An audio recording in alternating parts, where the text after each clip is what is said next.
अस्सलाम वालेकुम गाइस, मेरा नाम है अली और मैं अपने channel daily horror stories by Ali से अल्हम्दुलिल्लाह आपके साथ मौजूद हूँ। मैं उम्मीद करता हूँ कि मेरे लिसनर्स, मेरे सब्सक्राइबर्स, मेरे चाहने वाले इस दुनिया में जहाँ भी मौजूद हैं, खैरियत से हैं, खुश हैं और उनकी ज़िंदगी बेहतर गुजर रही है। तो अल्लाह ताला मेरे चाहने वालों को, मेरे सपोर्टर्स को और मेरे वेल विशर्स को, हम सबको सेहत दे, ज़िंदगी दे और हमारे कामों में आसानियाँ फरमाए।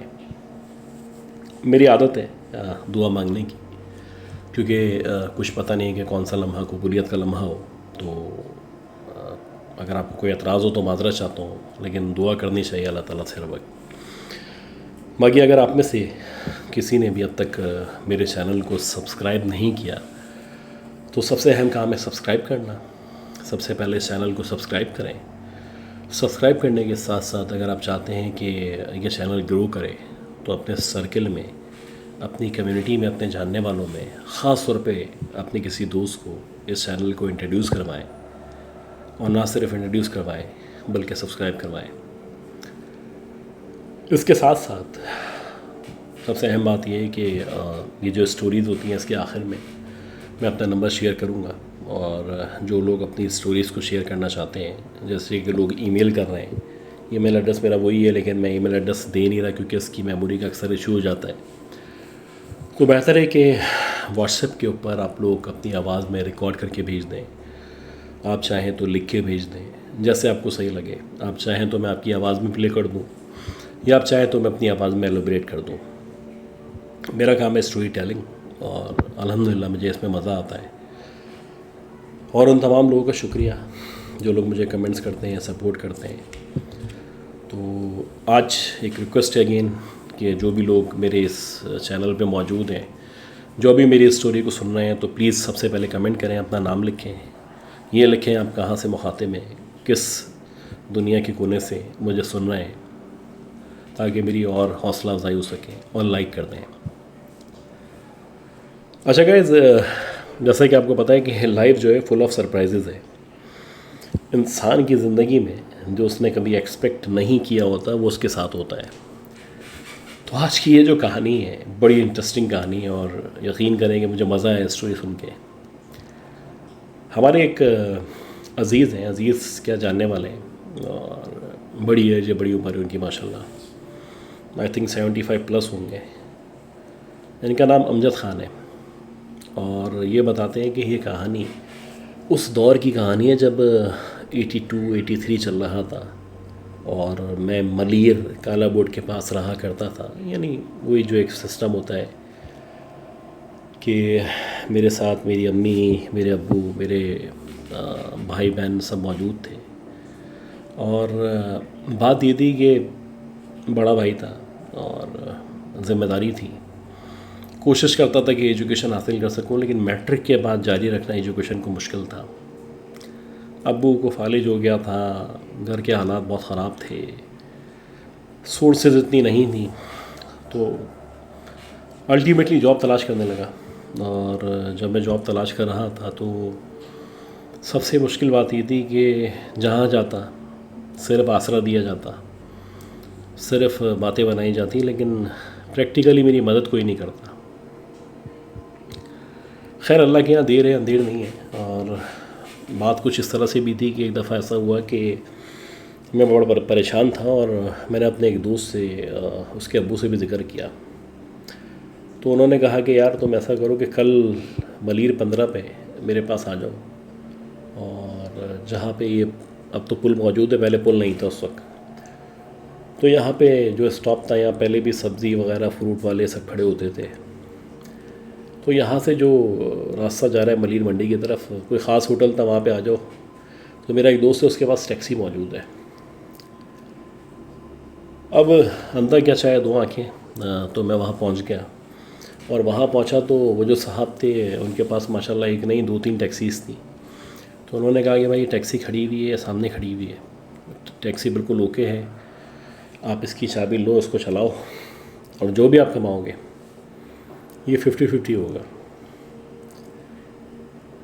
अब आपकी जेब में 20 रुपये मौजूद ना हो, आपके पास खाने पीने के पैसे ना हो, और आप किसी से लिफ्ट लेके या किसी के ज़रिए आप पहुँचे हो, तो इस सिनेरियो में होगा ये कि फिर आप क्या करेंगे कि जो कुछ मिल रहा है उसको एक्सेप्ट कर लेंगे। तो मैं तो इतना एक्साइटेड हो गया कि मैंने उसी वक्त चाबी ली और मैंने कहा जी बिस्मिल्लाह। मैंने टैक्सी फिर थोड़ी बहुत ड्राइविंग आती थी, और फिर आपको पता है कि जब आप ड्राइव करते हैं तो ऐसा ऐसा चीज़ें समझ में आती हैं और बेहतरी हो जाती है। तो ऐसा ही हुआ कि मैंने टैक्सी चलाना शुरू की। पहला दिन मुश्किल दिन, दूसरा दिन, तीसरा दिन। एक हफ़्ते के बाद जब मुझे लगा कि मुझे चलाना भी सही आ गई और पैसे बन रहे हैं, I was excited that time, और बड़ा खुश था मैं और पैसे कमा रहा था। मुझे लग रहा था कि मैं अपने बाप का सहारा बनूँगा। $1 मिलियन बात ये थी कि मेरे अब्बू मुतमईन थे कि मैं कमाने लगा। टीनेज थी, खूबसूरत था, गुड लुकिंग था, किसी चीज़ की कमी नहीं थी, ना लुक्स में ना किसी चीज़ में, और बातें भी अच्छी बना लेता था। तालीम हासिल नहीं कर सका मुकम्मल, लेकिन लगता था कि मैं पढ़ा लिखा हूँ।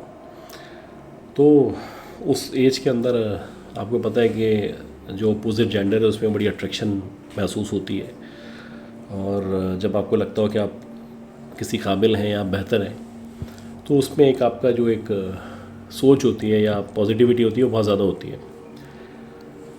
कोशिश करता था कि दिन के औकात में टैक्सी चलाऊं और 7-8 बजे तक बंद कर दूं, लेकिन ऐसा ऐसा करके समझ में आया कि यार पैसे रात में ज़्यादा बनते हैं।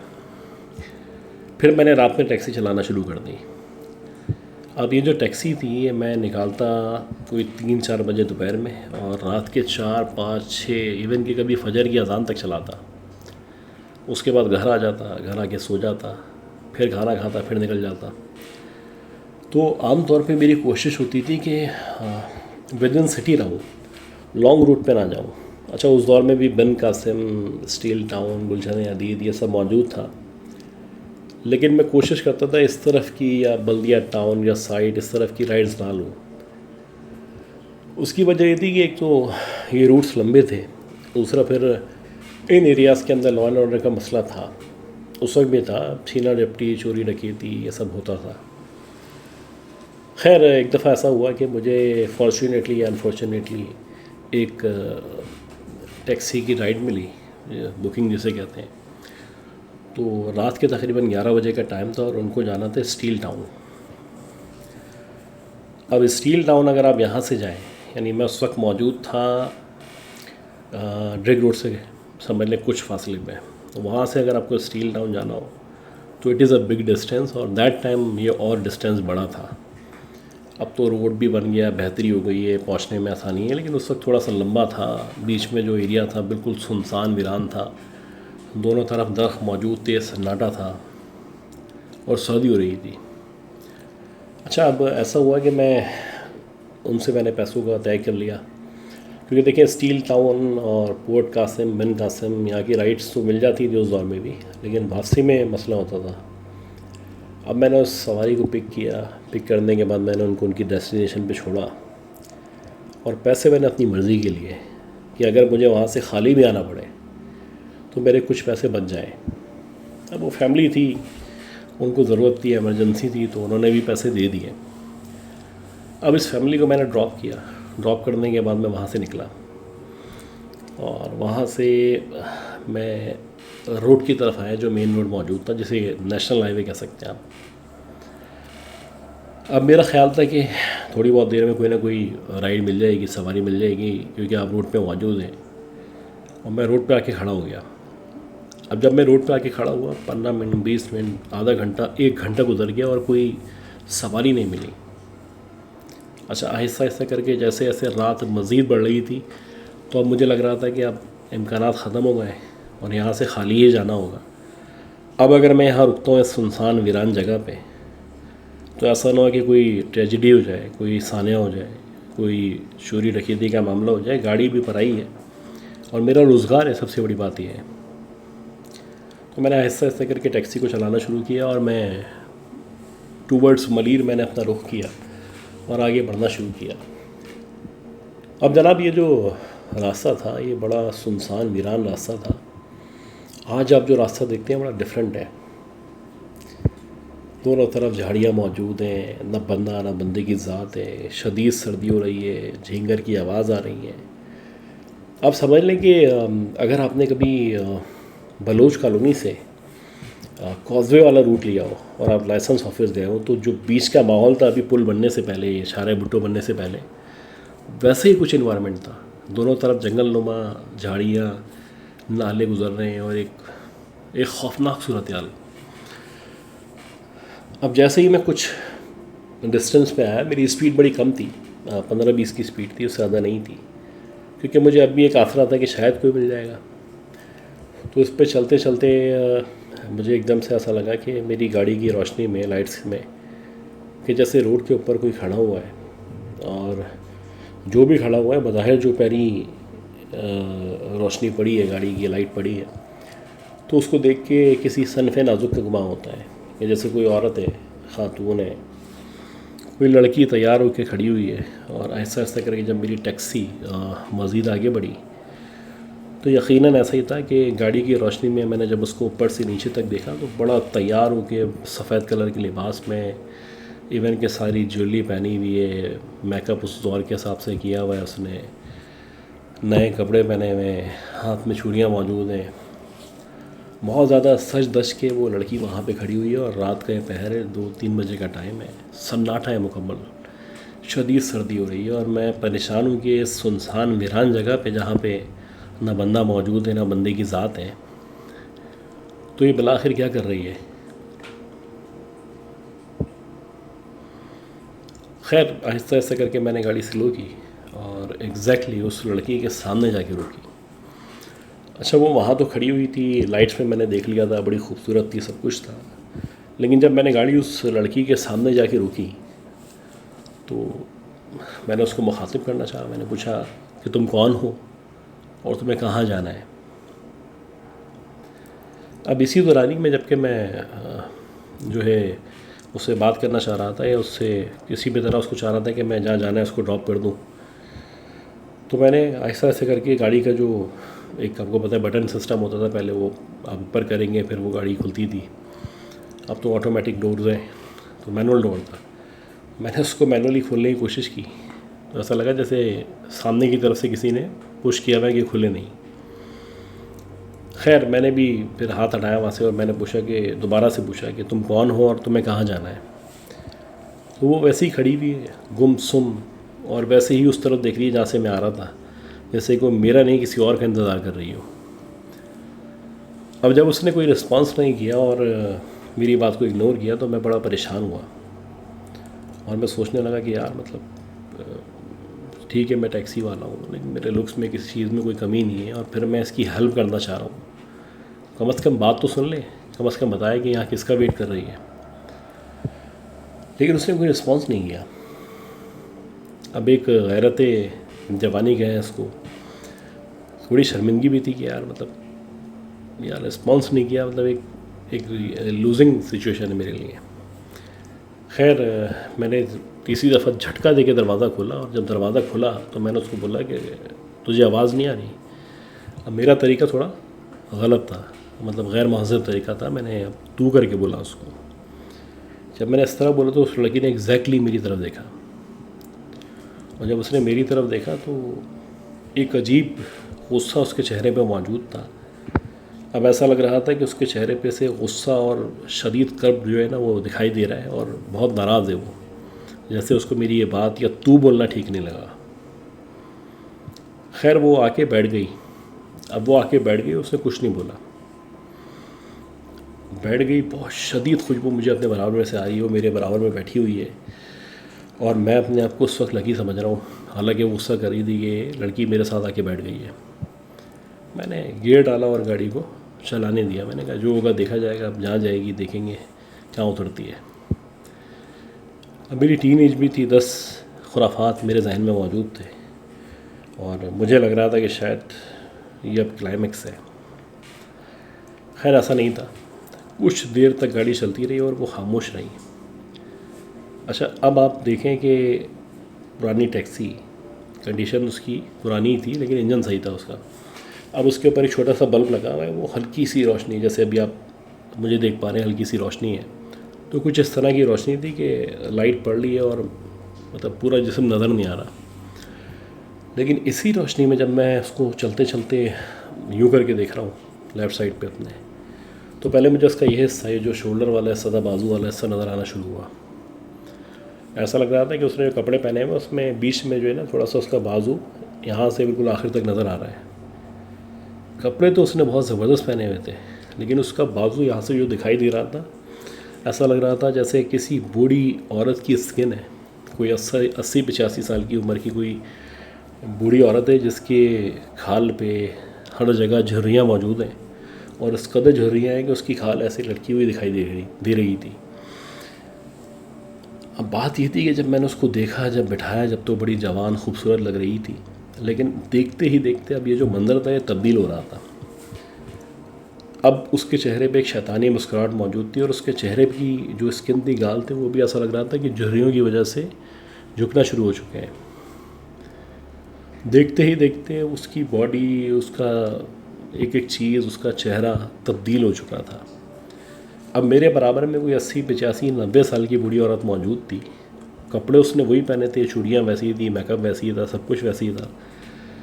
लेकिन अब उसके जो हाथ थे ना, जो हाथ थे, उंगलियाँ थीं, वो इस कदर लंबी और पतली उंगलियाँ थीं कि ऐसा लग रहा था कि ह्यूमनली पॉसिबल नहीं था, इतना लंबा, इतनी लंबी उंगली होना किसी का मुमकिन नहीं था। और उस पर बड़े बड़े नाखून मौजूद थे। उसके साथ साथ जब मेरी नज़र एग्जैक्टली फाइनली मेरी नज़र उसके पाँव की तरफ पड़ी, तो मुझे एहसास हुआ कि मैं कितनी बड़ी गलती कर चुका हूँ। उस औरत के जो पैर थे वो उल्टे पैर थे।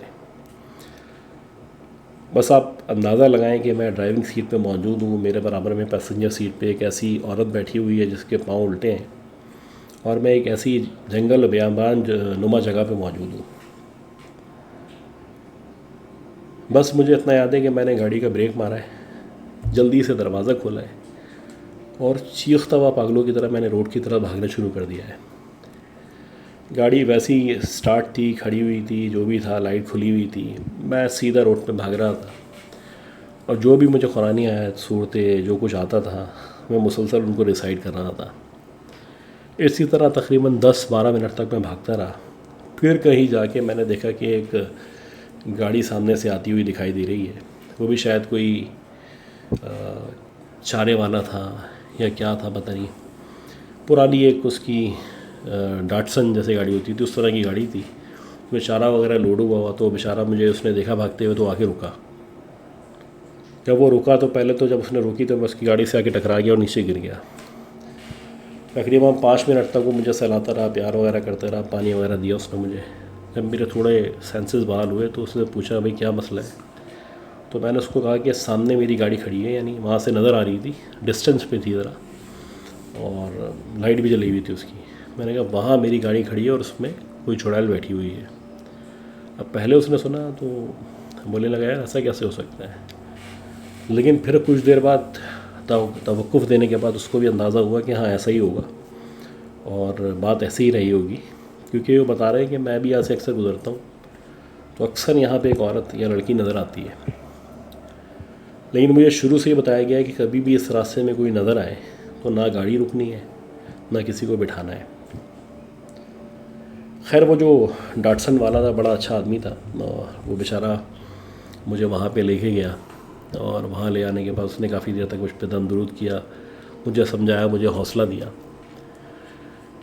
अब जब मैं गाड़ी में गया तो कोई भी मौजूद नहीं था, लेकिन उस गाड़ी के अंदर से स्मेल आ रही थी, और ऐसी स्मेल आ रही थी टैक्सी में से जैसे कोई जला हुआ गोश्त, कोई इस तरह की चीज़ मेरी गाड़ी के अंदर मौजूद हो। जब तक कि मलिर नहीं आ गया, या जब तक मेरा एरिया नहीं आ गया, वो बेचारा मेरे साथ साथ चलता रहा, और वहाँ पहुँचते ही मैंने थोड़ा सुकून का सांस लिया। लेकिन इन केसेस में आमतौर पे आपको बुखार चढ़ जाता है खौफ की वजह से, तो बुखार मुझे चढ़ा रहा। और फिर उसके बाद जो हमारी मस्जिद के इमाम साहब थे, उन्होंने इवन मेरी गाड़ी पे भी, मुझ पे भी काफ़ी दम दरूद किया। वो तो ये कहते हैं कि तुम्हारी उस रात बचत हो गई, वरना हो सकता है कि तुम्हें ले जाती है, तुम्हारे साथ कुछ हो जाता। तो भाई ये नेशनल हाईवे, स्टील टाउन, और ये जो जितना भी एरिया है, it has so many stories. और आपके पास भी अगर इस एरिया की, स्टील टाउन, गुलशन हदीद, इस पूरे नेशनल हाईवे, इस पट्टी की, बलीर की, क़ायदाबाद की कोई स्टोरी मौजूद है तो शेयर करें। नंबर मेरा सामने स्क्रीन पे मौजूद है। और अब तक अगर किसी ने भी लाइक नहीं किया तो लाइक कर दें। लाइक्स बहुत कम हो रहे हैं, गॉड नोस क्यों हो रहा है ऐसा। स्टोरीज़ में पूरी जान मारता हूँ, ऑनेस्टली काम कर रहा हूँ और आपकी सपोर्ट चाहिए। तो अगली स्टोरी तक के लिए, अगली अपलोड तक के लिए अपना ख्याल रखिएगा। उम्मीद करता हूँ ये स्टोरी आपको पसंद आई होगी और अपनी स्टोरीज़ को अपनी आवाज़ में रिकॉर्ड करके भेज सकते हैं। अपना ख्याल रखिएगा। अल्लाह हाफ़िज़।